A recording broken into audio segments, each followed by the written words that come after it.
Dear students of class 12, today I am going to teach you future continuous tense. Because of the last term I taught you future indefinite tense. तो चलिए सबसे पहले इसके नाम की चर्चा कर लेते हैं. Future continuous tense. फ्यूचर का अर्थ होता है आगे आने वाले समय में, भविष्य में. कंटिन्यूअस का अर्थ होता है निरंतर, यानी कार्य जारी, टेंस होने का. इसका मतलब आगे आने वाले समय में जब कोई कार्य जारी रहेगा तो ऐसे वाक्य को हम फ्यूचर कंटिन्यूअस टेंस के श्रेणी में. बच्चों, इसकी पहचान क्या होती है? ऐसे वाक्य जिनकी क्रियाओं के अंत में रहा होगा, रही होगी, रहे होंगे और रहा होगा आदि शब्द आते हैं. Try to understand. ऐसे वाक्य जिनकी क्रियाओं के अंत में क्या आता है? रहा होगा, रही होगी, रहे होंगे और रहा होगा आदि शब्द आते हैं. तो उस वाक्य को हम फ्यूचर कंटिन्यूअस टेंस की श्रेणी में रखते हैं. आया समझ में? ऐसे वाक्य जिनकी क्रियाओं के अंत में क्या आता है? रहा होगा, रही होगी, रहे होंगे और रहा होगा. फॉर एग्जाम्पल, रवि 1 घंटे से पतंग उड़ा रहा होगा. तो पहले तो नाम के अनुसार देखिए, फ्यूचर कंटिन्यूअस टेंस, यानी रवि 1 घंटे तक पतंग उड़ा रहा होगा. इसका मतलब हम आगे आने वाले समय की बात करते हैं. इसमें समय को डाल दीजिए. जैसे हम कहें रवि कल इस समय यात्रा कर रहा होगा, तो आगे आने वाले समय की बात कर रहे हैं, कल की बात कर रहे हैं. और जो यात्रा करना है वो कार्य को दर्शा रहा है कि कल इस टाइम ये कार्य कर रहा है. तो फ्यूचर कंटिन्यूअस, आगे आने वाले समय में कार्य निरंतर. अब हिंदी में पहचान आ जाए तो हिंदी में इसकी पहचान होती है रहा होगा, रही होगी, रहे होंगे और रहा होगा. तो रवि कल यात्रा कर रहा होगा. अब मुख्य बात यह कि इनकी ट्रांसलेशन कैसे करते हैं. तो इंडेफिनिट की तरह ये फ्यूचर कंटिन्यूअस भी काफ़ी ईजी वाक्य होते हैं. समझे किस तरीके से? जैसे फ्यूचर इंडेफिनिट हम विल सेल के साथ मुख्य क्रिया की फर्स्ट फॉर्म लगाते हैं,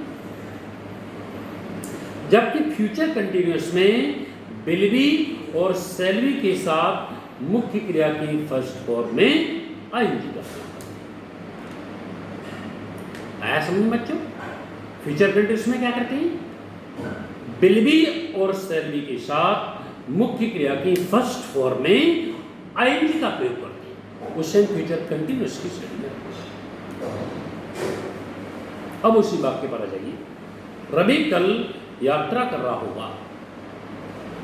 तो रवि के साथ विल बी, यानी आई और बी के साथ से भी लगाते हैं और शेष सभी के साथ विल बी लगाते हैं. तो रवि के साथ विल बी का प्रयोग हुआ.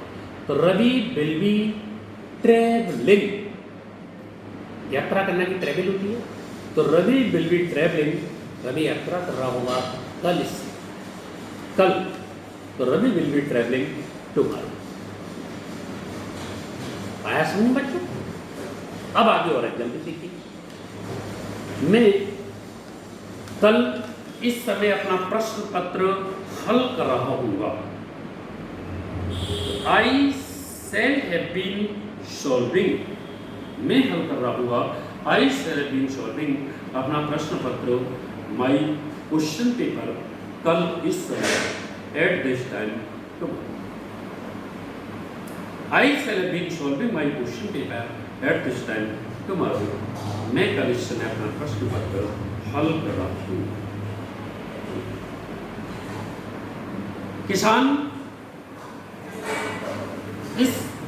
किसान कल सुबह अपने खेतों को जोत रहे होंगे. तो the farmers will be ploughing there fields, कल इस समय, एट दिस टाइम टुमारो. तुम अगले सप्ताह नैनीताल जा रहे होगे, तो you will be going to Nainital अगले सप्ताह, नेक्स्ट वीक। हम अगले वर्ष परीक्षा की तैयारी कर रहे होंगे, तो we shall have been, we के साथ शैल है, वी के साथ शैल आएगा, तो we shall be preparing for the examination. तो वी शैल बी प्रिपेयरिंग, हम लोग तैयारी कर रहे हैं परीक्षा की, फॉर द एग्जामिनेशन अगले साल, next year. We shall be preparing for the examination next year, हम अगले साल परीक्षा की तैयारी कर रहे हैं। तुम्हें यानी तुम अपने मित्र की स्टेशन पर प्रतीक्षा कर रहे होगे, तो तुम प्रतीक्षा कर रहे होगे, तो यू विल बी वेटिंग अपने मित्र की फॉर योर फ्रेंड स्टेशन पर एट द स्टेशन। तो you will be waiting for your friend at the station. ये हमारे अफर्मेटिव वाक्य हो गए। अब नेगेटिव वाक्य की ट्रांसलेशन कैसे करते हैं? तो नेगेटिव वाक्य में छात्रों विल बी और शैल बी के बीच में नॉट लगा देते हैं, मात्र इतना अंतर।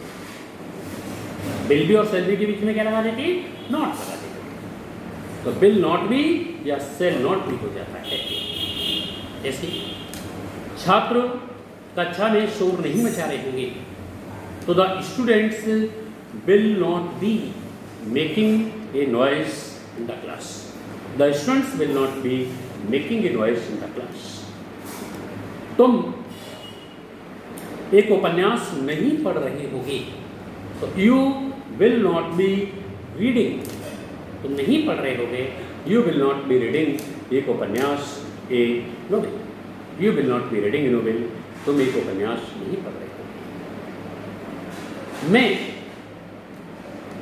उसकी प्रतीक्षा नहीं कर रहा हूँगा, I shall not be waiting for him. I shall not be waiting for him. मैं उसकी प्रतीक्षा नहीं कर रहा हूँ। हम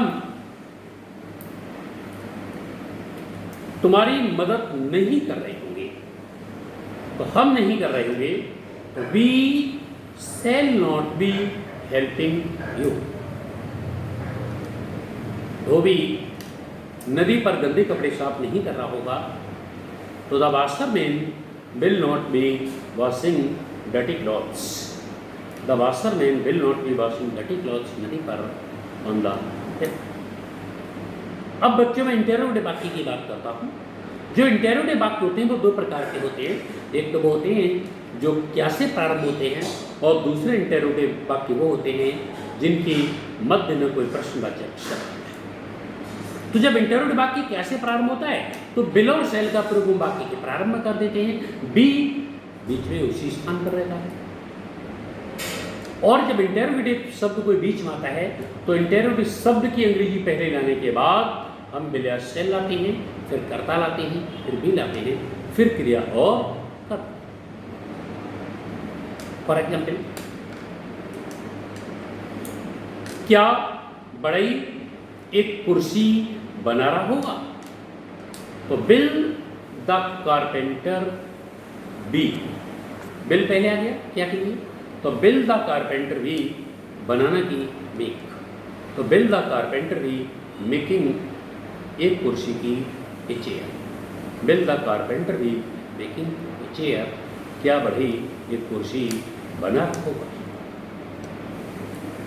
क्या तुम अपने मित्र की प्रतीक्षा कर रहे होगे, तो will you be waiting for your friend.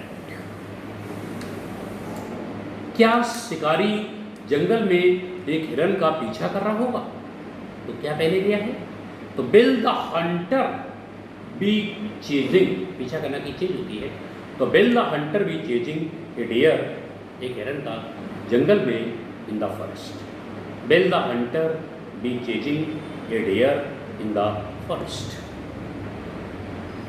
अब मैं ऐसे वाक्यों को बता रहा हूं जिसमें प्रश्नवाचक शब्द बीच में आता है। जैसे तुम्हारी कक्षा अध्यापक तुम्हें क्यों नहीं पढ़ा रहे होंगे, तो why will your class teacher not be teaching you. Why will your class teacher not be teaching you, तुम्हारी कक्षा अध्यापक तुम्हें क्यों नहीं पढ़ाए। जिससे हम कहते हैं कितने बच्चे इस समय मैदान में खेले होंगे, तो कितने बच्चों की अंग्रेजी बनेगी हाउ मेनी चिल्ड्रन। तो how many children will be playing in the field, how many children will be playing in the field, इस समय की एट दिस टाइम, कितने बच्चे इस समय मैदान में खेले। यह बच्चा कितना दूध पी रहा होगा। अब मात्रा हो गई, तो मात्रा के लिए हाउ मच लगाते हैं।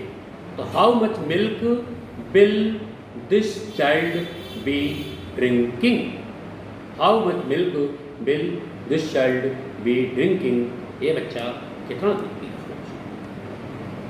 अब जैसे हम कहते हैं इस समय तुम्हारे दरवाजे को कौन खटखटा होगा, तो ऐसे वाक्य जो कौन से प्रारंभ होते हैं, तो हु से प्रारंभ करते हैं।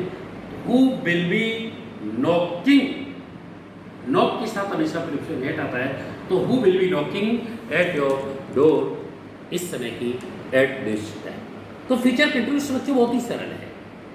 तो जितने भी एक्सरसाइज में सेंटेंस दिए उनको इंग्लिश में ट्रांसलेट कीजिए, और कोई भी प्रॉब्लम हो तो फ़ोन करके मुझे पूछिए, और मेरे वीडियो देखने के लिए मेरे चैनल को सब्सक्राइब कीजिए। अपनी स्वास्थ्य का ध्यान रखिए, तब तक अपनी पढ़ाई को रिवाइज करते रहिए।